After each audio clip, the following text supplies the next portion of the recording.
Hi there, friends. This is Patty Bennett. How are you all doing today?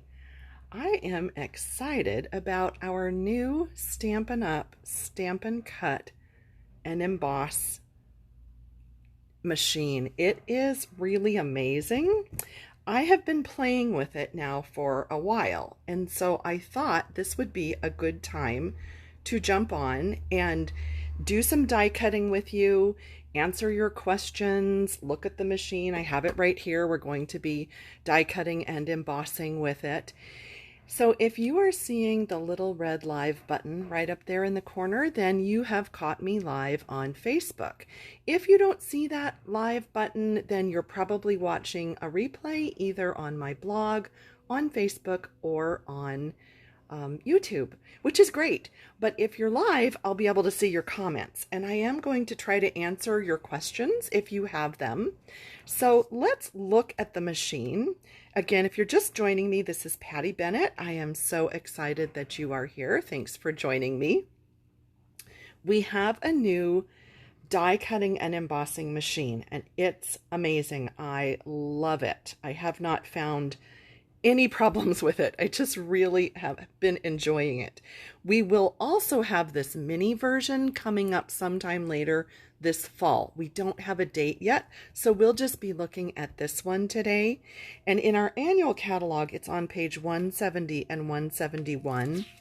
And then you'll also see on 172 some plates and some accessory items. So we're going to look over that as well. The great thing, though, about it is that it does come with the base plate, the extra die cutting shim, the two clear plates, which of course mine are not so clear anymore because I've been having fun. And then it also comes with this plate, which is for embossing with your 3D embossing folders. So the great part is it comes with all of this, and you don't have to worry about purchasing extra plates. The only thing I'm super duper excited and waiting for is the magnetic plate, which is not available yet. The reason I'm excited about it is, number one, it's a thin plate like this. It's not this one, but it's like this, where it's thin and it's magnetic everywhere, and you can cut right on it. It's actually a cutting plate, self-healing. So I'm super excited whenever that is released. I am so excited to get that. But other than that, it comes with what you need, comes with instructions, different languages, pictures about adding your handle when you take the machine out of the box. So it comes really, with everything you need. You don't have to worry much about buying anything extra. So let's go ahead and get the machine out, and let's talk about the benefits, the features, the fun, all of the great things about it. Yes, Jennifer, I agree. I cannot wait as well to get that magnetic plate. Oh my goodness, it's going to be awesome. Totally awesome. So welcome again, everybody who's joining me live. This is Patty Bennett, and we are talking about the new Stampin' Up Stampin' Cut and Emboss machine. It is really a cool little compact, wonderful, fun machine. And you'll see your handle, a handle up here to hold on to it or to carry it around. And to use it, I like to put it this direction, and you just open up the two sides, and this is where you will build your sandwich and put your sandwich right through, and then you'll be cranking your handle. So your plates will feed in from either side. I just am kind of used to doing it from the right side to the left, which is, I don't know, just kind of what I do. And the lovely thing about these plates is all of your instructions are right here. So they're numbered. It would show you that if you're going to use a thin die, which is probably the most of what I do, and I don't know about others, but that's kind of the most of what I do, and that's what we're going to start with today, that you need your platform number 1, you need number 2, which is this die cutting shim or plate, whatever you'd like to call it. And it says right on here, do not use with embossing folders. And it also repeats the pieces that you need. So I love that. When you cover up your base plate, it's not like you're covering up your instructions. So very smart. So it would be number 2 on top of number 1.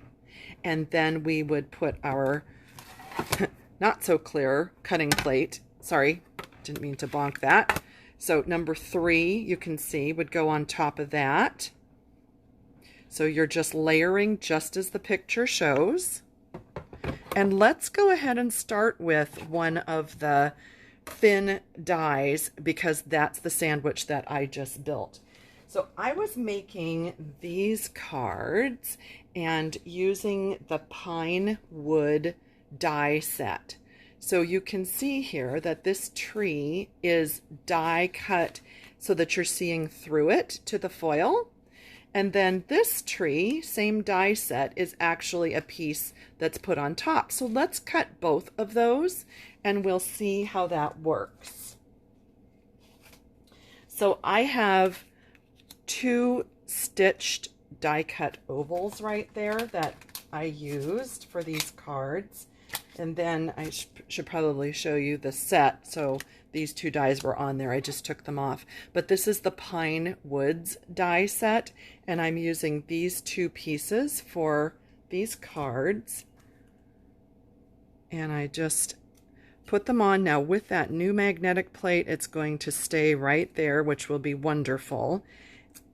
In the absence of the magnetic plate, let me just show you. I have a little stack of all sorts of different little Post-it notes. And so I like to attach my die and my paper together with a little Post-it note. You could use washi tape, painter's tape, crafters, whatever kind of tape you like to use that's repositionable. And that way they won't move. And then I'll put my other not so clear cutting plate on top and then hold on to the top and run it right through.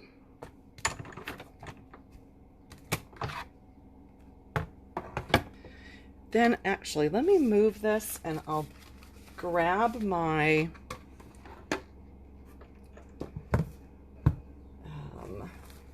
mat and my brush, because I'll show you then what I like to do. I like to keep my die brush mat and my brush in this little, just like a dollar store container, because then your little pieces are not going to fly everywhere when you go to get the pieces out of the die. So there's what it looks like when I took the die off. And then I'm just going to put it in my little tray, barely rub, and they are all going to come out. Super fantastic. They just fall out. There's no more like little picking and all of that. I just think that this is fabulous. So then we'll take this one off. And let's do the same thing. Get those little pieces out. We do have a new die brush end for the Take Your Pick tool. I just happen to have this older style in my little box here, but you can use either one. And look, again, just beautiful. So both of them have cut beautifully, just one pass through. I didn't even go back and forth, and I just think they're really amazing that it cuts so beautifully. So that's one test for you that we've looked at. And then let's move on and cut something else. Oh, good, Jennifer. I'm glad you like that idea. I'm glad you like that. It's really helped to make my area not so, all those little pieces all over. All right, so this one, I think this one is a super good test.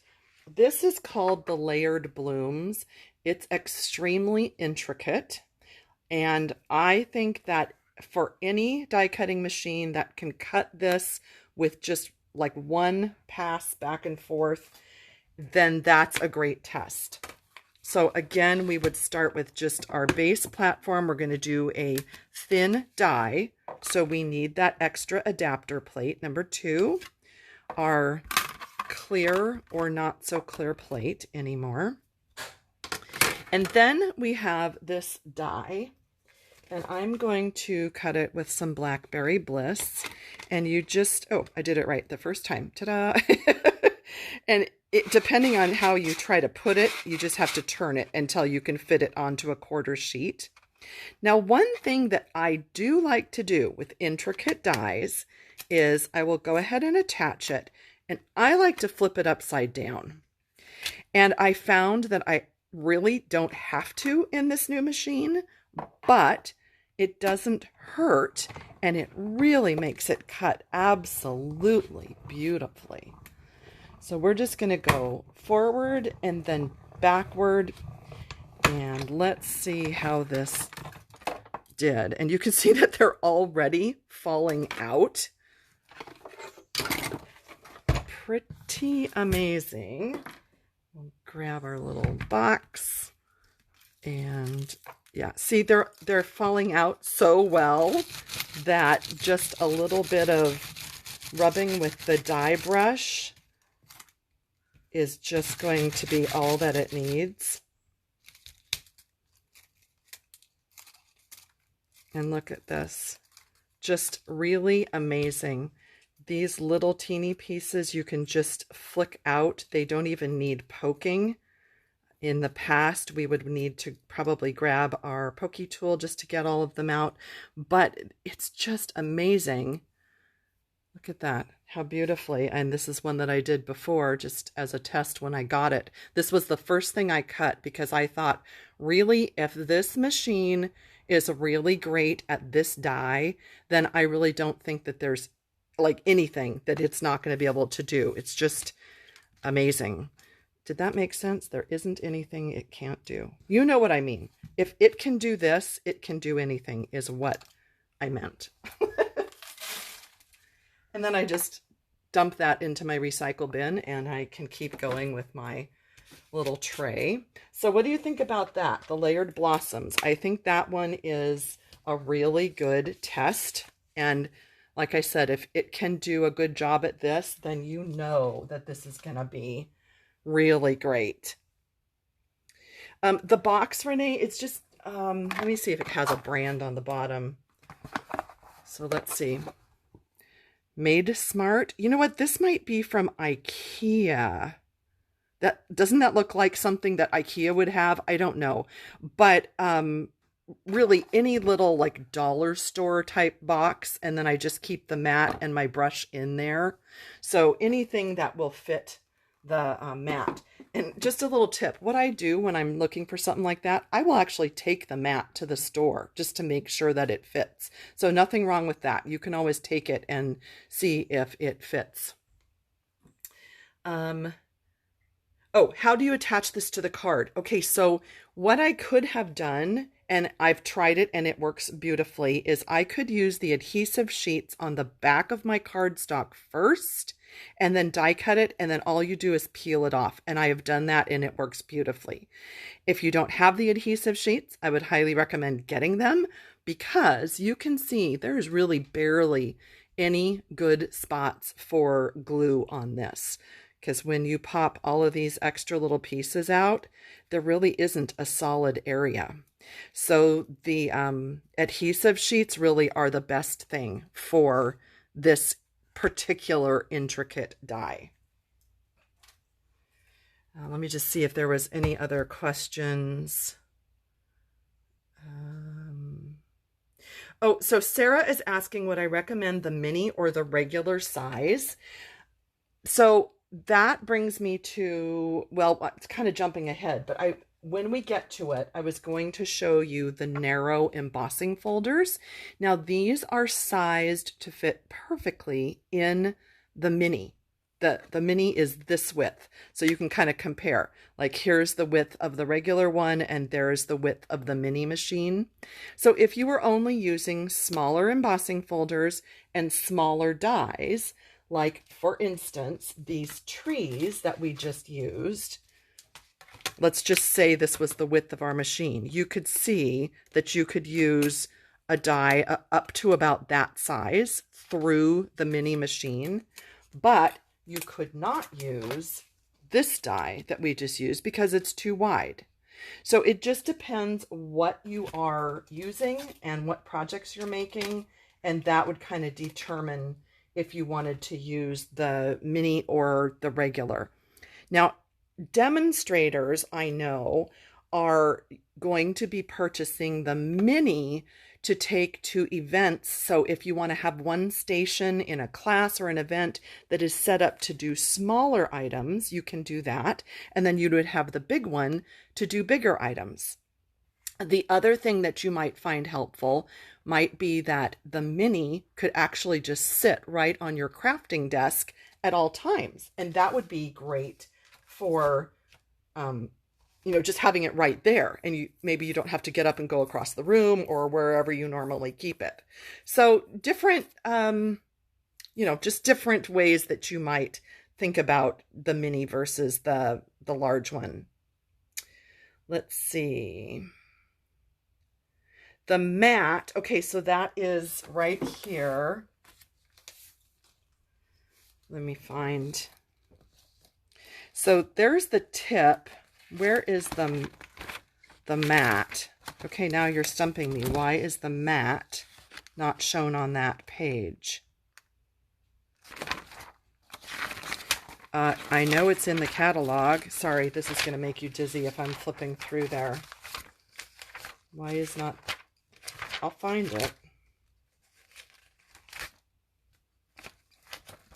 Somebody help me if you know what page it's on.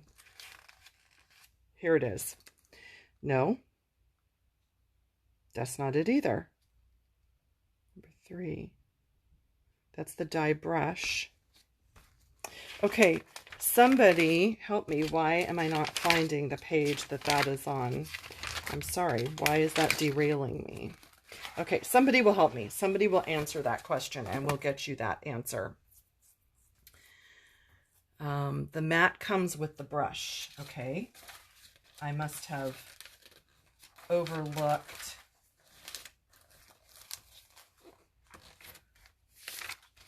We're checking. Hold on, please.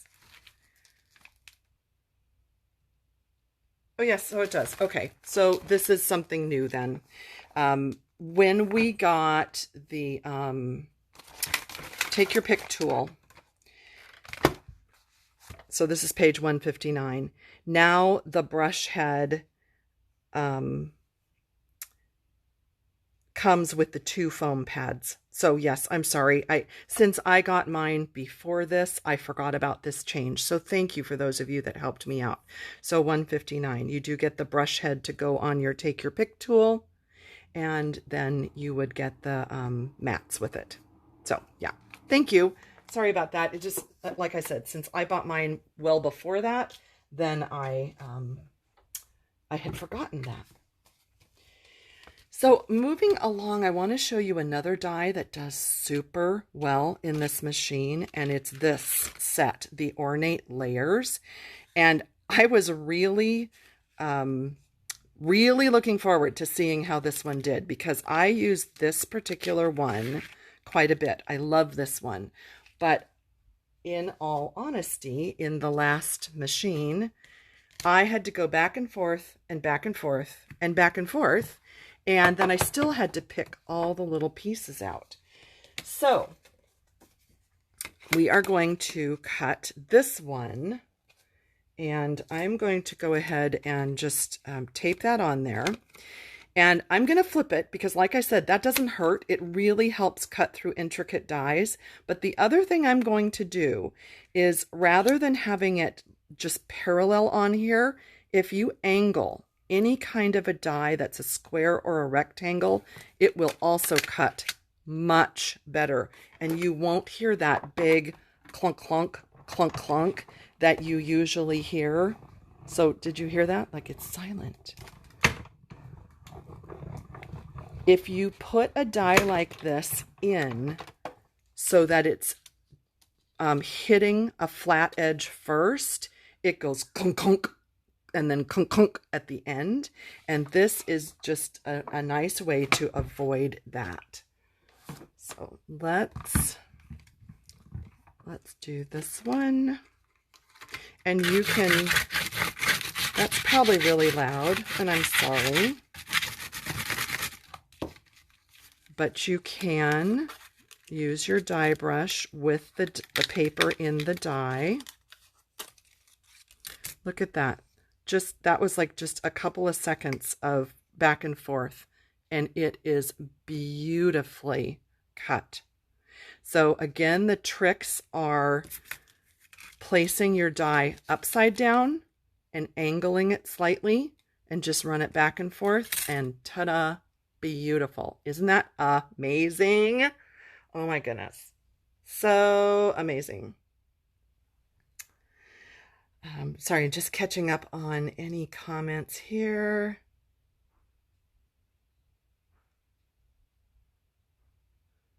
I don't see any questions, but yes, I am reading your comments. Perfect. Thank you for your help with that. So, the only other thing with the die cutting is, for those of you who love the stitched rectangle dies or the squares, same thing. When you go to put it through, don't put it straight on like this. Put it at an angle, and you will notice such a difference when you die cut. It's just so much smoother, and it doesn't clunk, which is amazing. Amazing.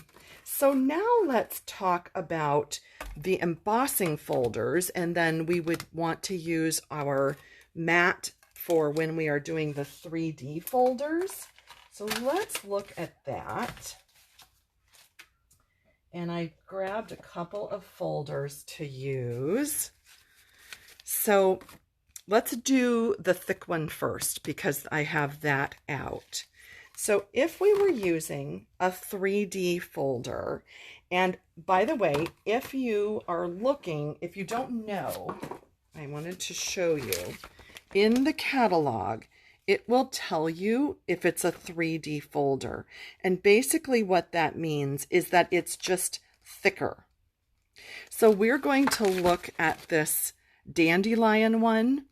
It's a thicker 3D folder, and it embosses a really beautiful image, much deeper than your regular embossing folder. So for a 3D folder, right here, using with a 3D folder, we're going to follow these instructions. So we have number one, this platform, okay? And then all we need to do is take our 3D embossing folder, and how about, let's try it with this color. Our 3D embossing folder with our paper inside, and then we're always going to put the spine in first. And then the only other thing we need is this number 4, which is the platform or the plate for 3D embossing folders. We're going to put that on top. And let's take a look and see how pretty this one is. Yep, look how gorgeous. Look at all of that dimension and detail. It's so pretty, just once through, and it's beautiful. So that is the thicker 3D embossing folder. And if you are uncertain if your folder is 3D, just look in the catalog. It's also listed, if you look in the holiday catalog, it'll show you 3D and 3D here and here, and then those two are not. So let's do one that's not 3D, and I'll show you the difference.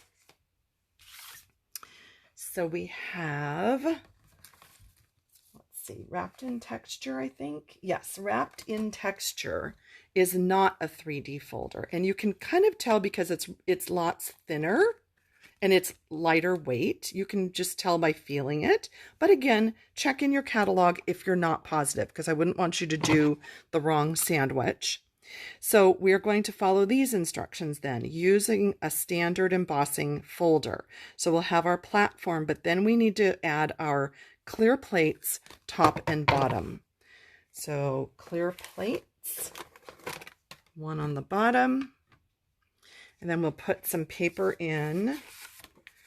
And let me get a skinnier piece because I only had some full sheets here. So we'll put in a smaller piece. And then spine in first. And then clear plate. Sorry, looking for my other clear. Here it is. Clear plate on top.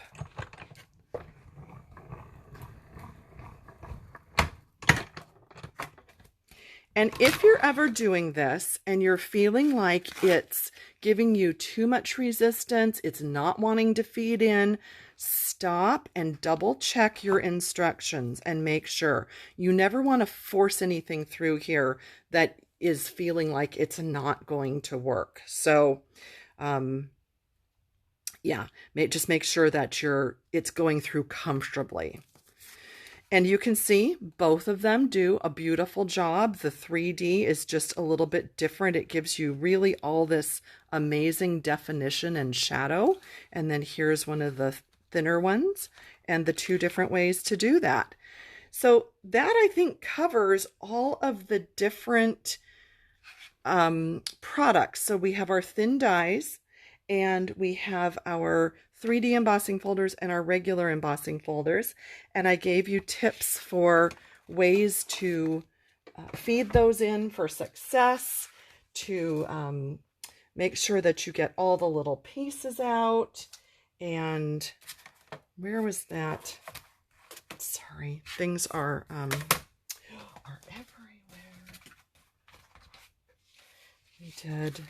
We did trees. And well, I don't know what happened to the little trees we did there. I'm sorry, it's a mess over here.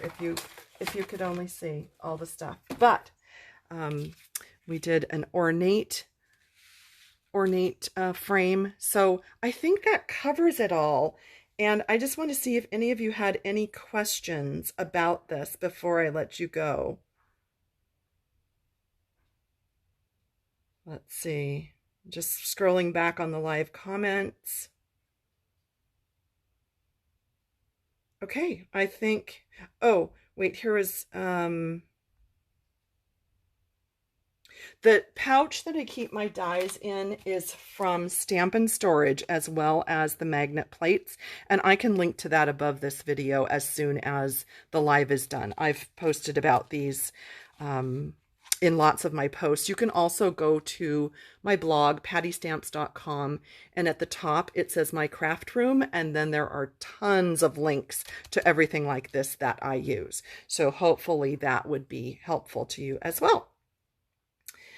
Oh, well, thank you, Renee. I'm glad that that helped. And again, if you're looking for the Stampin' Cut and Emboss Machine, it will be available to customers, this one, the regular size one, on September 1st. If you don't have a demonstrator, I blog at pattystamps.com. You are welcome to visit me there and order through my online store. If you need catalogs, I'm happy to help you with that as well. So thanks for watching me. Thanks for joining. I hope this was helpful, and I will see you again soon. Bye.